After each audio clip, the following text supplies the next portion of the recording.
그리스도인은 누구인가? 다른 표현을 하면은요, 우리는 그리스도인입니다 라고 말을 할 수 있습니다. 또 이렇게도 표현할 수 있죠. 나는 그리스도인입니까?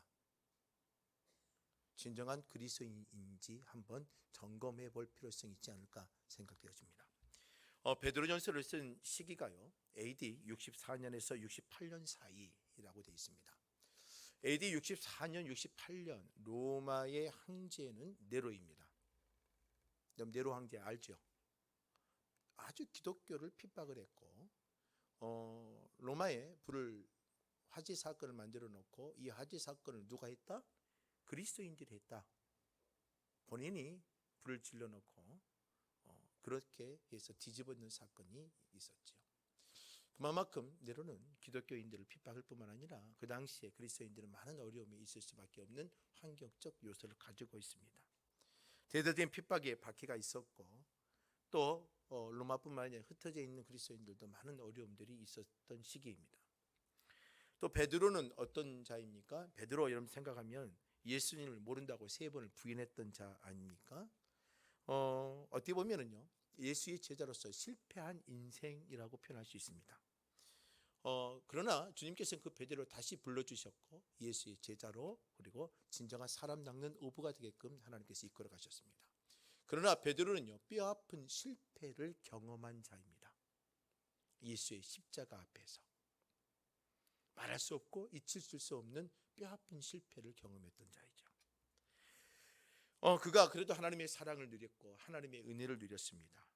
그래서 베드로 전서를 기록하면서 그 그리스도인들에게, 핍박 가운데 있는 그리스도인들에게 나처럼 낙심하지도 말고 좌절하지도 말고, 그리고 어떠한 가운데도 믿음을 잃지 아니하며 하나님을 바라보며 섬길 수 있도록 끊임없이 베드로 전서를 기록해서 권면하고 기록하다고 볼 수 있습니다. 오늘 베드로 전서 가운데에 2장 9절 한 절만 뽑았습니다만은 이 편지를 받아들이는 사람들에게 뭘 전하고 싶었을까요? 저는 이 베드로전서 2장 9절을 통해서 베드로 사도가요, 그리스도인들 흩어져 있고 그리고 핍박을 받고 있고 로마가 황제의 그 어려움 속에 살고 있고 많은 어려움 속에 살고 있는 그리스도인들이 누구인지 다시 한번 신앙의 정체성을 가지고 다시 한번 든든히 세워져 가기를 원하는 마음으로 이 서신을 기록했고 그 중에 베드로전서 2장 9절 말씀을 기록했다는 것입니다. 하나님의 사람들이 분명히 가져야 될 삶의 목적, 신앙의 의식들, 이것들을 가져야지만 우리가 이 험난한 세상 가운데서 든든히 그리스도인다운 삶을 살아갈 수가 있다는 거지요. 그래서 오늘 본문의 말씀을 통해서 그리스도인은 누구일까요? 여러분들 그리스도인이니까 그리스도인이라면 어떠한 모습을 갖고 있을까요? 이러한 모습들을 가지고 이 말씀을 한번 함께 이 2장 9절 말씀을 조목조목 한 절 한 절 한 부분 한 부분을 가면서 함께 말씀을 나누려고 합니다. 자, 그렇다면 베드로전서 2장 9절에서 말하고 있는 그리스도인은 누구일까요? 베드로 사도는요, 핍박을 받고 있는 그리스도인들에게 가장 귀한 말씀을 합니다. 택하신 족속이라는 말로 시작합니다. 자, 그리스도인은 누굴까요? 그리스도인은요, 하나님의 특별한 사랑으로 택함 받은 자들입니다. 오늘 저와 여러분들은요, 택함을 받은 자들이에요. 하나님의 특별한 사랑과 은혜로. 오늘 우리는 이 땅을 살아가면서 지금 어떻게 보면 로마의 네로와 같이 로마의 핍박과 거대한 핍박은 있지는 않아요. 그러나 어떻게 보면은요, 그것보다 더 무서운 핍박들을 받고 살 수 있는 시기가 지금 우리의 모습이에요. 자유롭게 신앙생활을 하고 살아갈 수 있는 환경이고, 그리고 예수의 사람으로 예배를 드리고 불편함 없이 살아갈 수 있는 오늘 우리 저와 여러분들 그리스도인의 모습이기도 해요. 그런데 핍박이 우리 앞에는 없어요? 예수를 믿는다고 해서 여러분들의 목에 칼이 들어온가요? 지금 우리나라 이 땅에서? 그렇지는 않지요. 그런데 오늘 저와 여러분들은요, 한 가지 중요해야 할 것은요, 택하신 족속이라는 베드로 사도의 이 말을 우리의 가슴속에 다시 한번 새겨놔야 될 때라는 것입니다. 환경은 좋아졌다 할지만 예수를 믿고 예수를 따르기는 상당히 쉽지 않습니다. 하나님의 신앙의 모습을 지키기도 쉽지 않습니다. 자신의 생각과 자기의 가치관이 너무나 우선이고 세상의 환경들이 우리의 신앙을 상당히 막고 걸림돌처럼 우리의 발목을 잡을 때가 많다는 거죠. 오늘 우리는 그리스도인입니다. 그럼 그리스도인은 뭘 생각해야 되느냐? 하나님의 택함 받은 자라는 겁니다. 오늘 여러분들 베드로전서 1장 2절 말씀 읽지는 않았습니다만 이렇게 시작합니다. 그 베드로전서를 기록하면서 서론 부분에요, 하나님 아버지 미리 하심을 따라 성령이 거룩하게 하심으로 순종함과 예수 그리스도의 핏부림을 얻기 위하여 택하심을 받은 자들에게 편지한다라고 되어 있습니다. 베드로 사도가 이 1장을 기록하고 서론부분의 1절과 2절을 기록해 가면서 그가 서신을, 이 편지를 기록하는데 누구에게 쓰냐? 택함 받는 자들에게 쓴다라고 되어 있습니다. 믿지 않는 자들이 아니에요. 오늘 이 베드로 사도는요, 택함 받는 그리스도인들 향해서 이 편지를 썼습니다. 뿐만 아니라 에베소서 1장 4절 말씀에 보면은요, 하나님의 택함 받는 자들이 이렇게 또 표현했습니다. 창세 전에 그리스도 안에서 우리를 택하사라고 되어 있습니다. 우리를 택했는데 에베소서 1장 4절 같은 경우는 뭐라고 되어 있냐면 창세 전에라고 표현하고 있습니다. 이 창세 전에 우리를 택하고 우리를 하나님이 아셨고 우리를 불러주셨고 창세 전에 이라는 말이 우리에게는 귀한 은혜가 될 수밖에 없다는 겁니다. 다른 말로 표현해 하나님은요, 우리를 아셨다는 겁니다. 모든 걸 아셨고 미리 아셨다는 겁니다. 우리의 모든 존재를 아시고 있고 아셨고, 그리고 그가 주님이 우리를 택하여 불러주셨다는 것입니다. 이것만 봐도 우리는요, 하나님의 귀한 은혜를 누리고 있는 사람들입니다. 또 에베소서 1장 5절 말씀을 보면은요, 그 기쁘신 뜻대로 우리를 예정하사 예수 그리스도를 말미암아 자기의 아들들이 되겠다고 되어 있습니다. 기쁘신 뜻대로 누구의 우리의 어떤 의지와 우리의 어떤 모습을 가지고 아닙니다. 하나님의 뜻대로, 하나님의 계획대로, 하나님의 주님께서 원하는 대로, 하나님의 방향대로, 하나님의 계획대로 모든 걸 예정하사 예수 그리스도 안에서 우리를 누가 되게, 어떤 존재가 되게끔 만드셨어요? 하나님의 아들들이 되게 하셨다라고 설명합니다. 저는 지금 이 시대를 살고 있고 코로나19를 겪고 있고 아직 끝나지 않았고 다시 대유행이 되지 않겠느냐, 4만 명이고 5만 명이 올라가 있고 사람들이, 수많은 사람들이 걱정과 근심 가운데 또 휩싸일 수밖에 없는 상황이 벌어진다 할지라도 오늘 저와 여러분들이 어떤 상황이 있어도 우리의 머릿속에 기억해야 될 것은 뭐냐면 하나님은 우리를 택하여 주셨다는 것입니다. 그리고 우리는 그런 하나님의 자녀라는 겁니다. 그리고 우리는 그리스도인이라는 것입니다. 로마서 3장 24절 말씀에 보면은요, 우리에게 무슨 공로가 있어서 하나님의 자녀가 됐느냐, 또 어떠한 장점이 있어서 하나님의 자녀가 됐느냐, 다른 사람들보다 우리가 무슨 어떤 유익함이 있었고 특별한 존재이기 때문에 하나님의 자녀가 되어 있느냐, 그렇지는 않다는 것입니다. 성경 말씀에 로마서 3장 24절 말씀에 보면 예수 안에 있는 성령으로 말미암아 하나님의 은혜로 값없이 의롭다 하심을 얻은 자라고 표현하고 있습니다. 하나님의 선택을 받았고 하나님의 은혜를 주셨는데요, 우리가 어떤 장점이 있어서, 우리가 어떤 능력이 있어서, 우리가 힘이 있어서 하나님의 자녀가 되었고 의롭다 했고 이 모든 걸 이뤘다 아닙니다. 하나님께서 값없이 우리에게 은혜로 주셨다는 것입니다. 그럼 우리는 그런 하나님의 사람들이에요. 이 믿음은, 하나님의 택하심은요, 전적인 하나님의 뭐라는 거예요? 은혜라는 것입니다. 하나님 우리 나를 불러주셨고 하나님의 자녀가 되었고 하나님의 직분을 줬고 하나님의 거룩한 성도가 되고 믿음의 가정을 만들고, 이 모든 게 뭐라는 거예요? 하나님의 전적인 은혜라는 겁니다. 오늘 여러분들이 하나님의 예배를 드리고 하나님의 자녀가 되고 그리스도인으로 살아간다는 것 자체가 복이요, 하나님 값없이 주신 은혜이고, 이 은혜 안에 거하며 살아가는 하나님의 백성이고 우리는 그리스도인이라는 거죠. 자, 두 번째로 베드로 사도는요, 오늘 본문을 통해서 그리스도인들을 뭐라고 표현했냐? 그리스도인은요, 왕 같은 제사장이다라고 표현합니다. 왕 같은 제사장. 여러분들, 우리의 이 두 번째 모습은요, 우리의 사명을 말하는 겁니다. 우리의 사명은 뭐예요? 왕 같은 제사장이라는 것입니다. 여러분, 제사장은 어떤 자를 말합니까? 제사를 드려주는 사람입니다. 제사장의 가장 중요한 직무는 뭡니까? 죄로 불결해진 하나님의 사람들을 하나님의 제사를 통하여서 하나님과 만나게 하시고 우리의 죄의 문제를 해결하고 하나님과 소통하게 되어지고 죄로 인해서 담처럼 막혀있던 문제를 해결해 줄 수 있는 역할, 중보자적 역할을 감당하는 게 누구입니까? 바로 제사장의 역할들이라는 거죠. 구약시대의 허물과 죄, 우리 스스로 해결할 수가 없었습니다. 제사장 앞에 제물을 가지고 헌제자는 제사장의 그 역할을 통해서 하나님 앞에 불결한 모습과 연약한 모습을 내려놓고 하나님 앞에 고백하고 그 문제를 해결받아야 됩니다. 이게 그 역할을 누가 했어요? 제사장이 가운데서 역할을 했다는 거죠. 오직 제사장만이 하나님께 제사를 드릴 수 있었고, 오직 제사장만이 하나님과 우리 인간의 연약함 속에 그 죄의 문제를 해결할 수가 있었던 것입니다.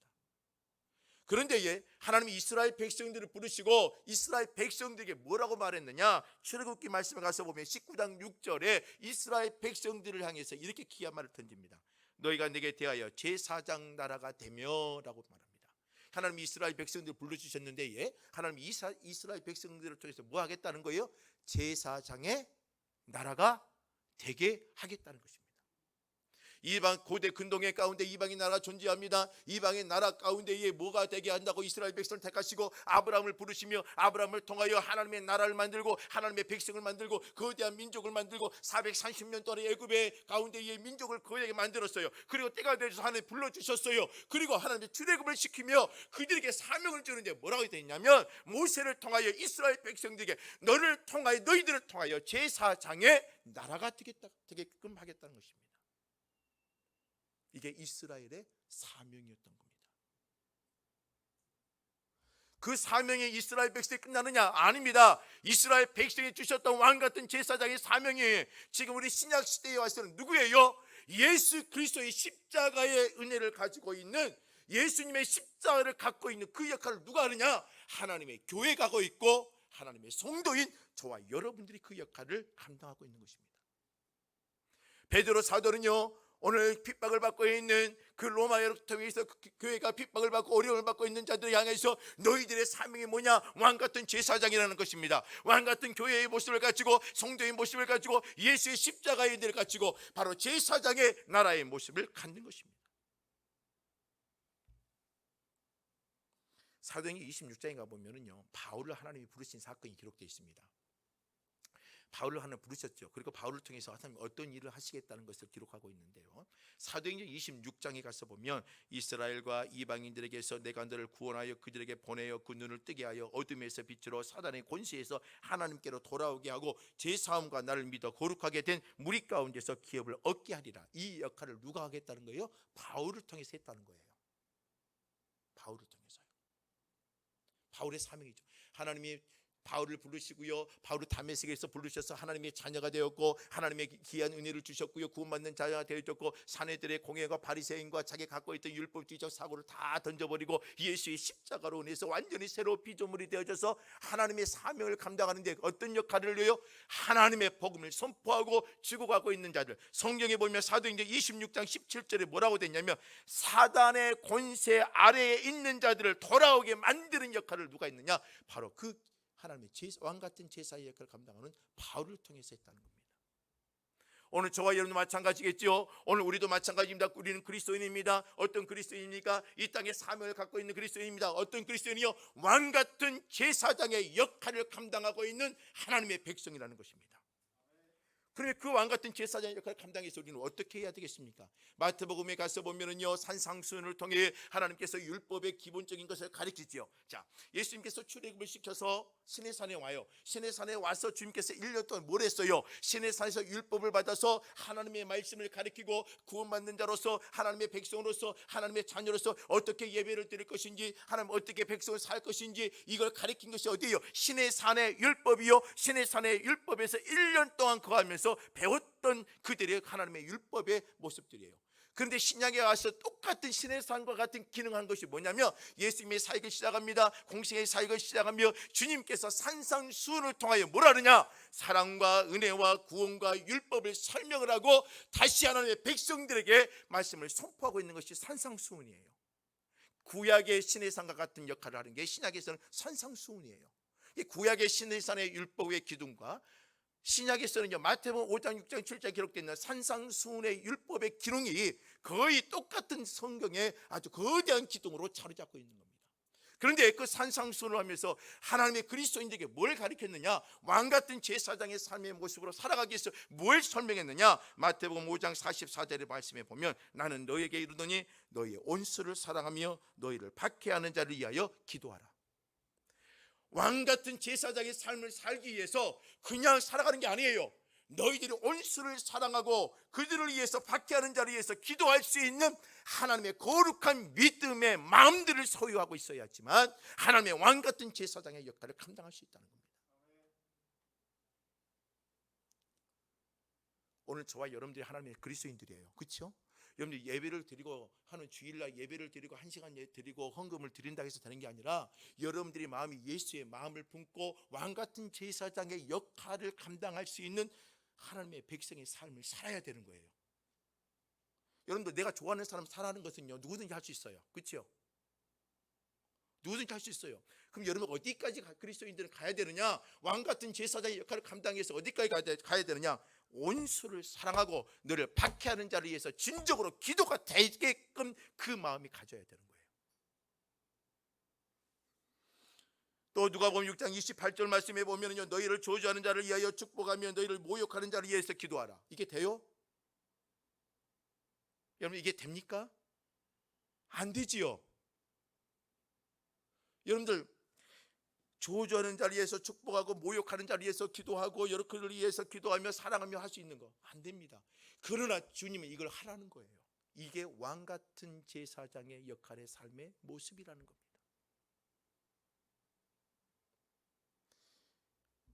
이게 바로 그리스도인이에요.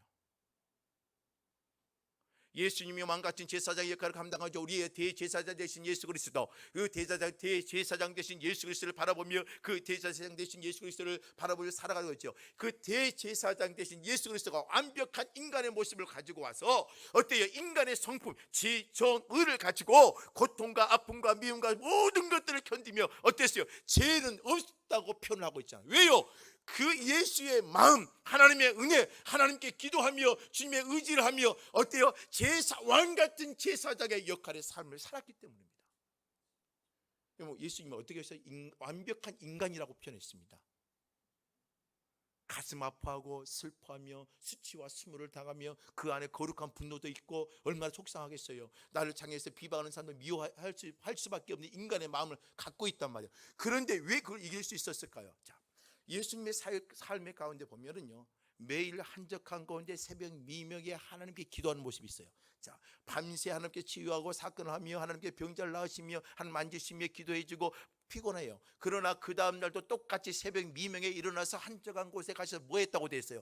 기도했다라고 돼 있어요. 이게 무슨 말이에요? 우리 인간에게 필요했던 것은 뭐예요? 하나님의 도우시며 하나님의 긍휼이요 하나님의 은혜요 하나님의 역사하시며 하나님의 임재예요.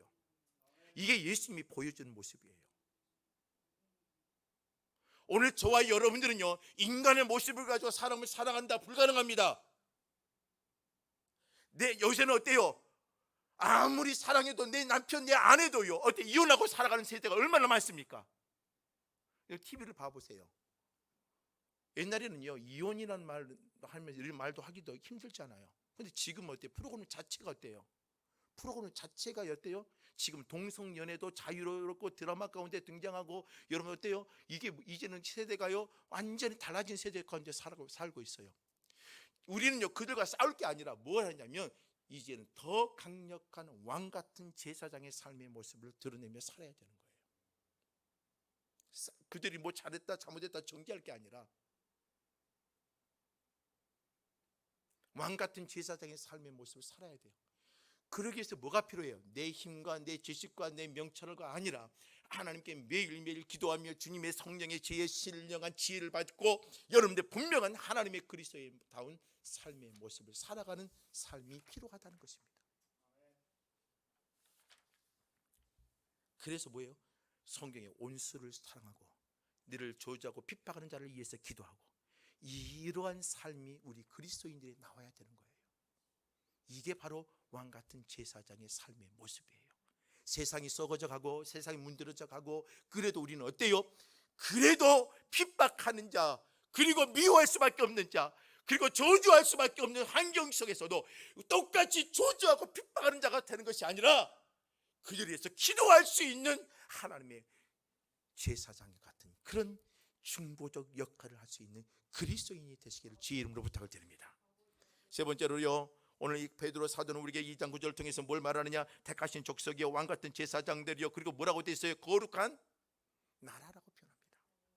오늘 저와 여러분들 구별된 존재입니다. 거룩함은요, 구별됨을 말하는 것입니다. 세상 가운데에 우리는 하나님의 구별된 존재입니다. 다른 말로 표현하면요, 하나님의 구별된 존재, 하나님께 바쳐진 자들입니다. 우리들의 삶을 하나님의 시간을 바쳐주고 하나님 물질을 바치고 우리 한결을 바쳐준 하나님의 거룩한 믿음의 존재라는 것입니다. 이게 그리스도인이에요. 세상 속에 구별된 존재입니다. 세상 속에 파묻혀 사는 존재가 아니라 세상 속에 구별된 존재라는 겁니다.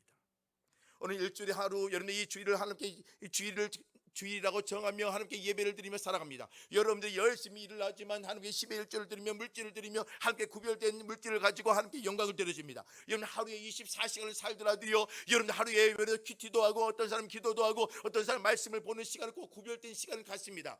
왜 이걸 가질까요? 일주일에 하루를 왜 구별된 하루로 잡을까요? 여러분들이 물질 가운데 왜 일부분을 하나님께 구별된 물질로 드릴까요? 여러분들 24시간 속에 왜 조그마한 시간을 투자하고 기도하고 구별된 시간을 만들까요? 내가 어떤 존재인지를 분명하게 드러낼 수 있는 환경들이기 때문입니다. 여러분들 일주일이 다 주의 것이죠. 여러분들 물질 다 주의 것이죠. 여러분들 24시간도 다 주의 시간이죠. 그러나 이 시간을 거룩하게 쓸 수 있다는 것은요, 그 중에 하나의 거룩함과 구별된 시간을 투자하고 나가는 그러한 믿음의 자세가 있는 자들은요, 이 땅에 구별된 하나님의 사람으로 살아갈 수 있기 때문입니다.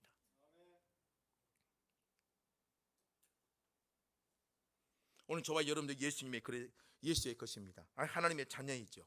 하나님의 부르심을 받은 자들입니다. 오늘 저와 여러분들은 하나님의 거룩한 나라로 세우셨습니다. 우리 스스로 거룩한 존재가 되는 것 아닙니다. 이스라엘 백성들 가운데 바리새인들은요, 모세의 율법을 통해서 613가지의 율법을 만들어 놓고 뭐뭐 하라 하지 말라는 나름대로의 체계를 써놓고 그렇게 살아갑니다. 그래서 자기들의 의를 드러냅니다. 자신의 모습을 드러냅니다. 나는 이런 존재야, 하나님의 영광을 드러내는 존재야, 나는 거룩한 존재야 자랑하며, 이러니까 하나님의 복을 받고 살지 하며 바리새인들은 자신의 의를 드러냅니다. 주님은 그런 의를, 그런 구별된 모습을 원하지 않습니다. 오늘 주님을 우리에게 원하는 것은요, 하나님의 마음, 예수의 마음을 가지고 나는 죄인으로서이다 고백하며 하나님의 거룩한 믿음의 모습을 지켜내는, 하나님의 세상 속에 하나님의 거룩함을 드러낼 수 있는, 등경에 올라갈 수 있는 빛의 자녀의 삶을 살기를 원하는 것입니다. 빛의 열매는요, 의입니다. 빛의 열매는 오름입니다. 빛의 열매는 긍휼입니다. 빛의 열매는 자비입니다. 이러한 열매를 통하여 하나님의 등경이 올라가 하나님의 구별된 삶의 모습을 드러낼 수 있는 하나님의 사람들이 되시기를 주의 이름으로 축원합니다. 오늘 저와 여러분 분명히 하나님의 구별된 자녀들입니다. 이게 그리스도인입니다. 세상 속에 하나님의 자녀로서 구별된 모습을 드러내는 게 그리스도인입니다.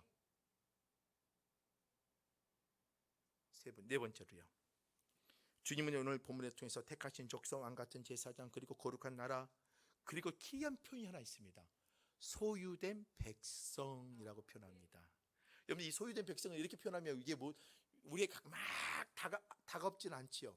자, 이 소유된 백성, 하나님의 소유된 이 백성은요, 히브리어 원래 언어적으로 의미를 본다 그러면 어떤 말이냐면 값진 백성, 기이한 백성, 보물 같은 백성이라는 뜻입니다.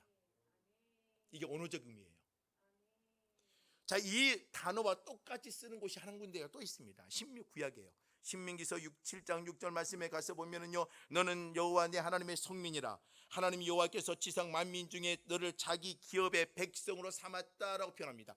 자기 기업의 백성으로 삼았다, 이 말이, 기업의 백성으로 삼았다 이 말이 오늘 본문에 기록된 소유된 백성과 똑같은 말입니다. 하나님께서 너는 하나님의 성민이라 부르셨습니다. 구약의 신명기 7장 6절에 하나님이 불러주셨고 하나님의 자녀로 세우셨어요. 그러면서 너희들은 내 기업의 백성이다 라고 표현했는데, 이게 분명한 하나님의 언어적 의미는 뭐냐면 너는 나의 값진 보물 같은 존재이다 라는 뜻입니다. 오늘 베드로 사도가 우리에게 뭘 말하느냐?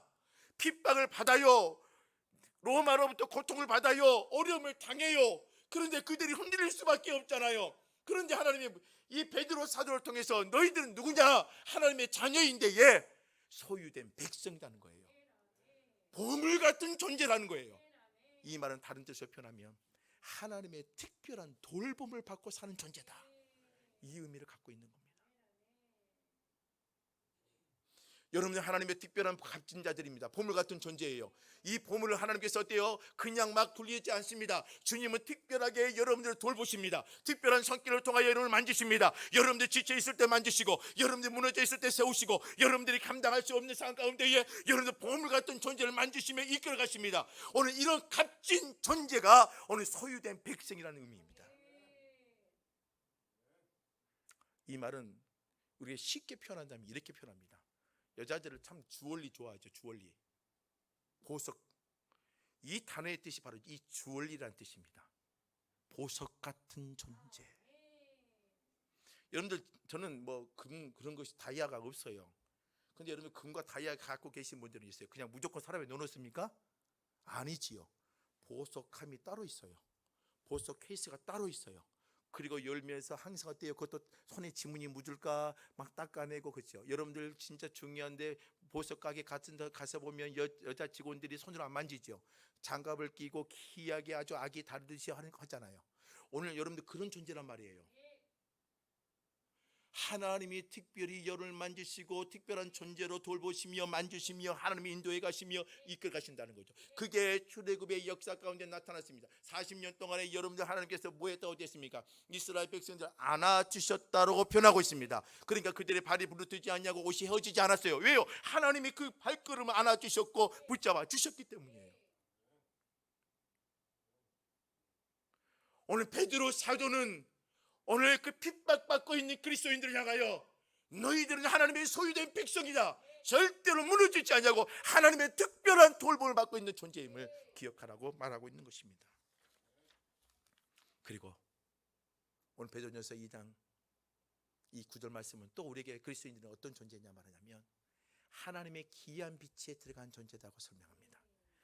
택하신 족속입니다. 왕같은 제사장들입니다. 거룩한 나라입니다. 그 소유된 백성입니다. 그런데 이런 사람들에게 하나님이 어떤 은혜를 주셨느냐? 하나님께서 우리를 어때요? 어두운 데서 불러서 내어 그 기이한 빛에 들어가게 했다고 되어 있습니다. 하나님의 기이한 빛에 들어간 자가 누구입니까? 하나님이 택하신 족속입니다. 하나님 기이한 빛에 들어간 자가 누구입니까? 하나님의 소유된 백성입니다. 기이한 빛에 들어간 자가 누구입니까? 왕같은 제사장들입니다. 이들이 어디에 들어갔다고요?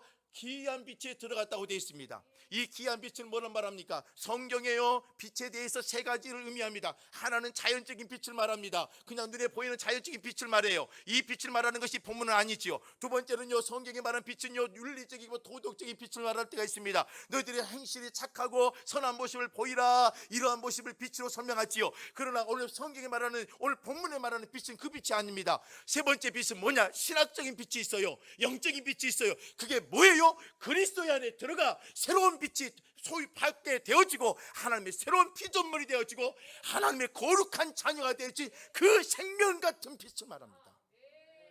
누가요? 오늘 저와 여러분들이요. 사마리아 우물가의 여인을 한번 생각해 보십시오.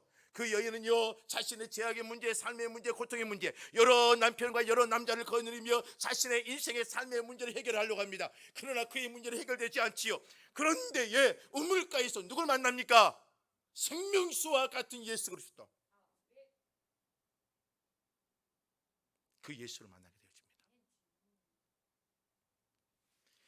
그 예수를 만나고 자신이 갖고 있는 물질보다 예수를 통해서 먹는 물이 얼마나 귀했습니까?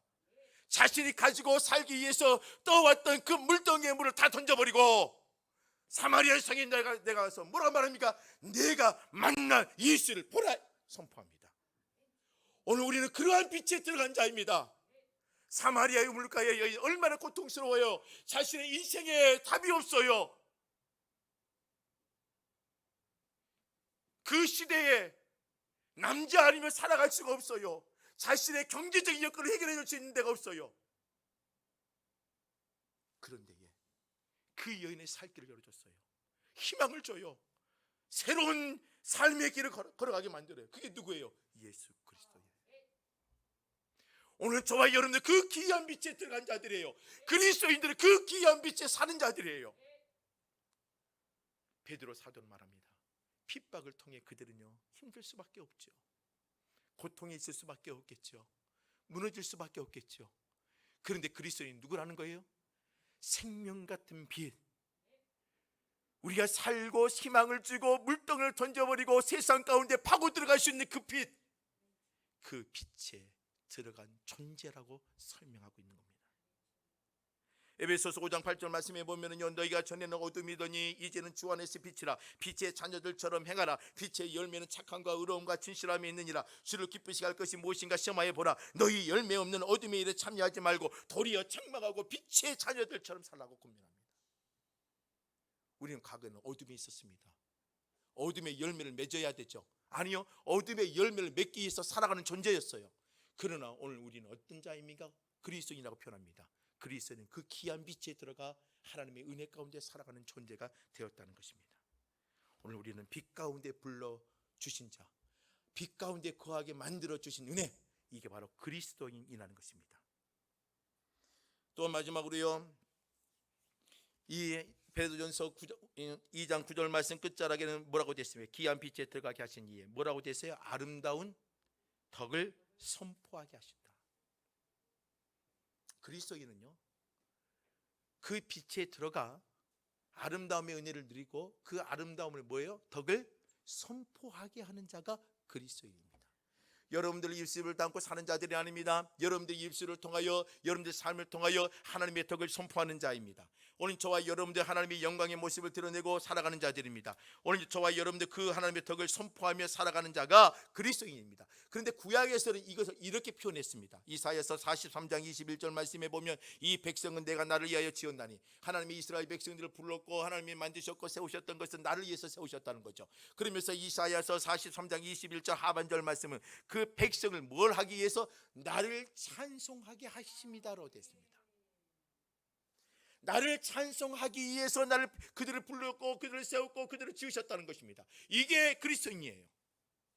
찬송이 뭐예요? 곡조 있는 찬송입니까? 아닙니다. 여기서 말하는 찬송은 그걸 말하는 것이 아닙니다. 하나님의 이스라엘 백성들을 만드시고 하나님이 하신 일들을 조목조목 그들의 입술을 통하여 드러내게 하는 것이 찬송입니다. 여러분, 하나님이 살아계신 거 믿으시죠? 하나님이 여러분들 만지신 거 믿으시죠? 여러분들 매일매일 매 순간 하나님이 역사하신 거 믿으시죠? 여러분들을 그 하나님의 손길을 믿고 체험하고 살아간다면 여러분들이 그 하나님의 손길을 자랑하는 것이 뭐예요? 하나님을 찬송하는 것입니다. 오늘 장로님이 16년에 우리 교회를 붙잡아 주셨다고 했고 16년이 됐다고 말씀했습니다. 16년 동안에 하나님이 하신 일들을 자랑하고 하나님이 우리를 만지신 일들을 드러내고 하나님이 그 모든 일을 하나님의 영광으로 드러내는 게 뭐냐면 하나님의 그 영광의 덕을 선포하는 겁니다. 여러분들 남편을 자랑하는데 그 남편을 자랑하는 게 아니라 그 하나님이 우리의 가정 내 남편을 인도해 주실 그 하나님을 드러낼 때에 여러분들이 그 그리스도인으로서의 더 큰 은혜를 누리고 살아갈 수 있다는 것입니다.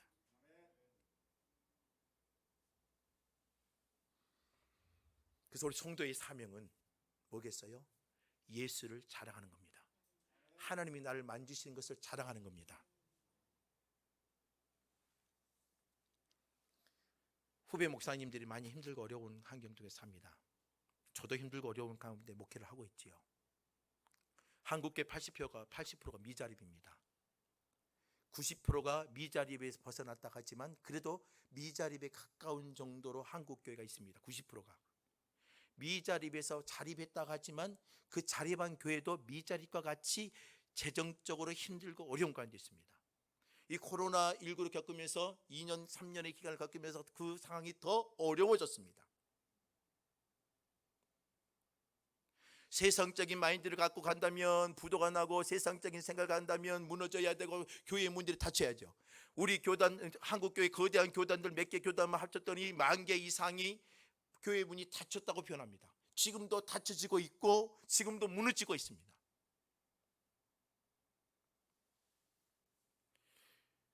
그러는데도 그 와중에 부흥하고 성장해 가며 한국교회들이 일어서고 있는 자들, 발버둥을 치며 나가는 자들이 있습니다. 근데 그분들의 입에서 이렇게 고백되었습니다. 아무 힘이 들지만 하나님은 살아계십니다. 하나님 우리를 인도해 가십니다. 하나님의 살아계신 역사를 우리 체험하고 살아갑니다. 여러분들, 이러한 여러분들의 고백들이 주님을 찬양하는 것이요 하나님의 덕을 선포하는 것입니다. 전 여러분들 이러한 그리스도인들이 되시기를 주의 이름으로 부탁을 드립니다.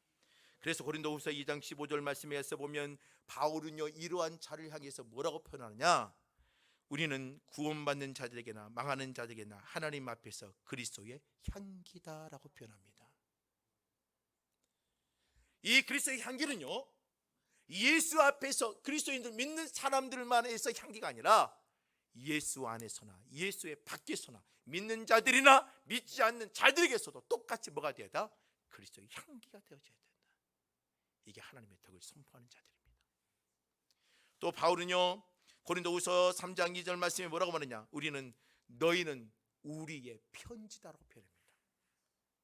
하나님의 믿음의 성도들, 믿음 가운데 살아가 있는 사람들 보고 뭐라고 표현하냐, 너희는 우리의 편지다라고 표현합니다. 왜요? 하나님의 영광과 덕을 선포하고 자랑하기 때문이에요. 저는 여러분들의 그리스도의 향기가 되길 원합니다. 예수 그리스도 안에 있는 자들이나 믿지 않는 자들에게서도 향기가 되십시오.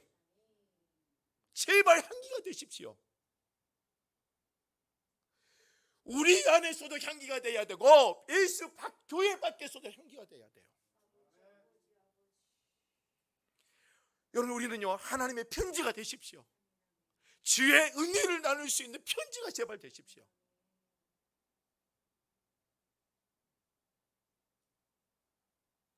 우리가 자랑할 게 뭐가 있습니까? 드러낼 게 뭐가 있습니까? 똑똑하면 얼마나 뭐가 똑똑합니까? 우리가 오늘 우리는 그리스도인입니다. 교회 안에서 그리스도인을 사십시오. 교회 밖에서도 그리스도인을 사십시오. 똑같이 그리스도의 향기와 그리스도의 편지로 살아갈 수 있는 하나님의 사람들이 되시길 바랍니다. 데살로니가전서 1장 8절에 가서 보면, 데살로니가전서 1장을 보면은요 데살로니가 교회가 얼마나 아름다운지를 선포하는 모습들이 그려져 있습니다.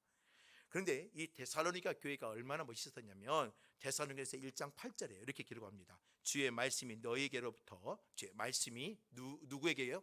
데살로니가 교회 성도에게로부터 마게도냐와 아가야 지방에 들릴 뿐만 아니라 하나님을 향하는 너희 믿음의 소문이 각 처소에 선포가 되고 자랑이 되어지고 알려졌다고 되어 있습니다. 이런 존재가 되는 것이 그리스도인이에요. 오늘 행복한 교회, 여러분들 하나님의 말씀이 여러분들 성도를 통하여 하나님의 말씀이 선포될 겁니다. 이 성도의 말씀이 파고 들어와 여러분들의 가정의 남편들에게, 여러분들 자녀의 아내에게, 여러분들 자녀들에게, 그리고 여러분들 더 넓게는 일터에게, 여러분들 일터에 있는 많은 사람들, 직원들에게, 여러분 믿지 않는 사람들에게 뭐가 되어야 돼요? 하나님의 자랑이 되어지고 하나님의 은혜가 드러날 수 있는 하나님의 덕을 선포하고 하나님의 영광을 선포하는 자들이 되길 주의 이름으로 부탁을 드립니다. 디모데후서 4장 2절 가서 보면은요 바울이 디모데에게 마지막 바울의 서신 13번째 서신을 기록하면서 바울이 디모데에게 당부합니다. 뭐라고요? 너는 말씀을 전하라. 때를 얻든지 못 얻든지 언제든지 항상 힘쓰라. 범사에 오래 참음과 가르침으로 경책하며 경계하며 권하라. 하나님의 말씀을 가르쳐야 돼요. 때를 얻든지 못 얻든지. 오늘 여러분들 주의를 지키라고 말을 해야 됩니다. 여러분들 하나님의 자녀들에게요 하나님의 말씀을 가운데 헌신하며 살아가고 말을 해야 됩니다. 여러분들 나처럼 나보다 더 청출 어람이 되게 만들어야 될 거 아니에요. 그렇지요? 광신도로 만드는 게 아니라, 맹목적 신앙으로 만드는 게 아니라 진정한 그리스도인으로 만들어야 되잖아요.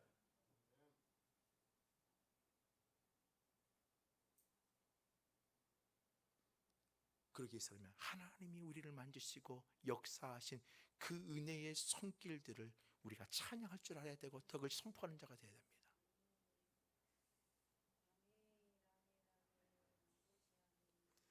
저는 가슴 아픈 게 뭐냐면, 성도들이 목사님 강단은요 항상 사랑 1호 해줘야 됩니다.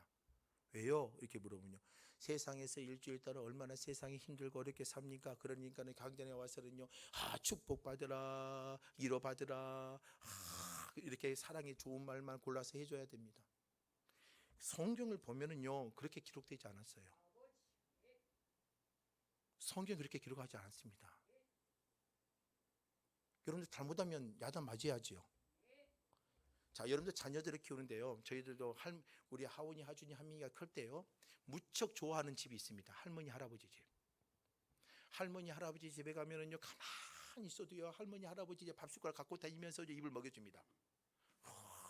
자기가 스스로 밥을 먹을 수 있는데도요 뭐 하는 거예요? 할아버지 할머니 따라다니면서 뭐 하는 거예요? 막 먹여주는 거예요.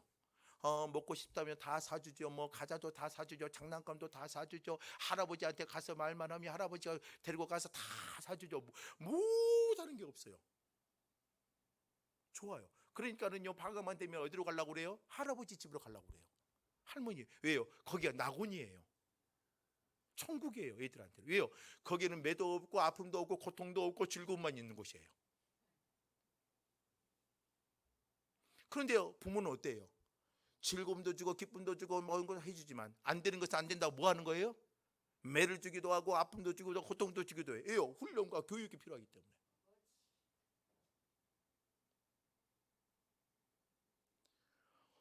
오늘 우리가 하나님의 덕을 선포할 때에 하나님은 사랑의 하나님입니다 라고 전말하는 거 좋아요.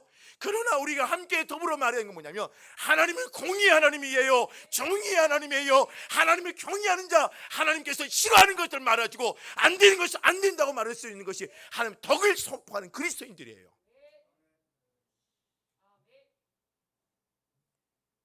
오늘 우리 그리스도인들은 그걸 가르쳐야 돼요. 자녀들에게 주일 성수를 가르쳐야 돼요. 자녀들에게 헌금 생활을 가르쳐야 돼요. 자녀들에게 11조 생활도 가르쳐야 되고 자녀들에게 헌신도 가르쳐야 되고 자녀들에게 여러분 본인들도 그렇게 살아야 돼요. 이게 성경의 사람이에요.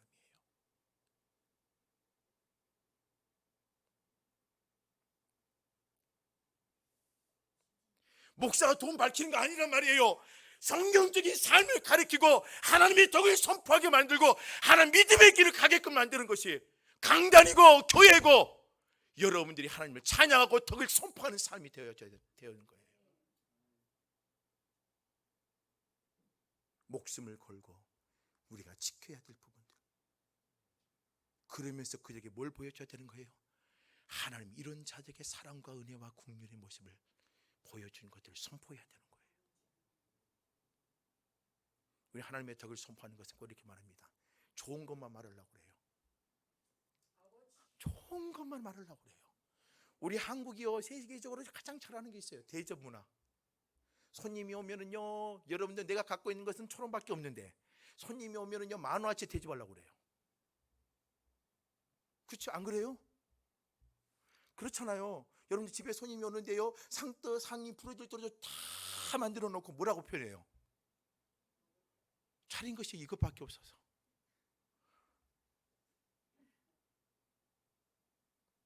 이게 우리 문화란 말이에요.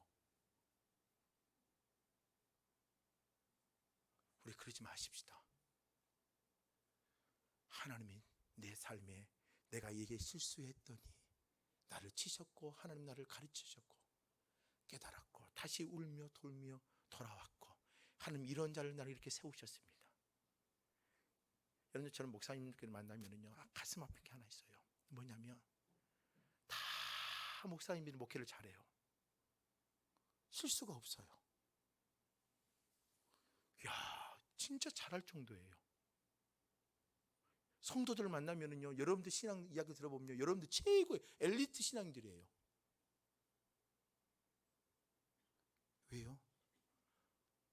우리는요 너무 좋은 것만 이야기해요. 하나님의 덕을 선포할 때에 우리의 실수를 통해서 하나님 역사하신 이야기를 하십시오.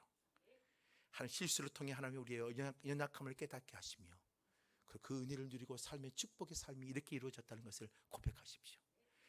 성경은요 베드로의 사건, 베드로가 부인하고 3번 부인하고 도망쳤고 예수를 모른다 했던 그 베드로를 아주 낱낱이 드러냈습니다. 다윗의 죄를 낱낱이 드러내고 하나님 역사하신 손길들을 성경에 기록합니다. 이게 하나님의 덕을 선포하는 자의 모습들이에요. 우리는 낮아지고 우리는 짓밟아질 뿐 아니라 하나님의 영광이 드러나고 하나님의 손길들이 이런 하나님의 은혜인 것을 드러낼 수 있는 저와 여러분이 되시길 주의 이름으로 부탁드립니다. 이제 말씀을 정리합니다. 우리는 그리스도인입니다. 그럼 그리스도인들은 어떤 삶을 살아야 될까요? 결론입니다. 택하신 족속, 왕같은 제사장, 거룩한 나라, 소유된 백성, 하나님의 기의 빛에 들어갔습니까? 하나님의 덕을 선포합니까? 그렇다면 여러분들의 삶이 뭐가 되어야 되겠습니까? 선교사가 되시길 주의 이름으로 부탁드립니다. 그리스도인은 선교사입니다. 선교사는요, 저 멀리 가는 선교사를 말하는 게 아닙니다. 여러분들의 가정에서부터 선교사가 되시길 주의 이름으로 축원합니다. 여러분들 일터에서도 주의 선교사가 되길 주의 이름으로 부탁을 드립니다. 여러분들 일터에서 그냥 헌신하고 사세요.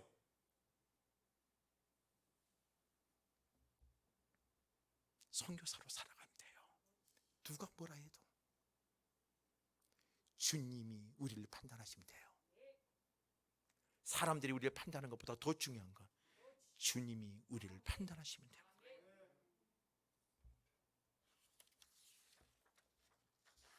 그럼 그 일상적인 삶이 어떻게 될까요? 성경에 보면은요, 베드로전서 3장 1절이나 골로새서 3장 18절이나 보면은요, 이렇게 시작합니다.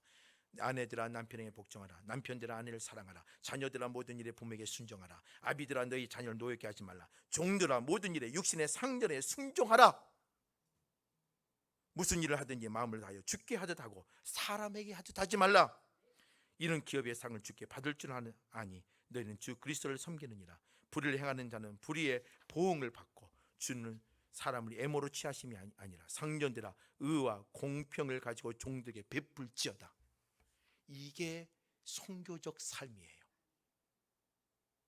가정에서, 일터에서 여러분들 선교적 삶을 사시길 바랍니다. 이기적 성도가 되지 마십시오. 나밖에 모르는 성도가 되지 마십시오. 우리들의 삶은 이타적 삶입니다. 이 선교적 삶이 우리가 그리스도인이라는 겁니다. 여러분 그리스도인입니까? 여러분들은 그리스도인입니다. 그리스도인으로서 사십시오. 하나님의 주얼리 같은 분들이에요. 하나님의 특별한 돌봄을 받고 사는 자들이에요. 깨끗이 닦고 조이고 만지며 사는 자들이에요. 택하신 자들이잖아요. 우리 그런 마음을 가지고 오늘 또 한 주간도 하나님의 선교적 삶을 살고 가정에서부터 사세요. 여러분들의 일터에서부터 사세요. 그래서 하나님의 그리스도인다운 모습을 가지고 나가는 주의 백성들이 되시기를 주의 이름으로 부탁을 드립니다.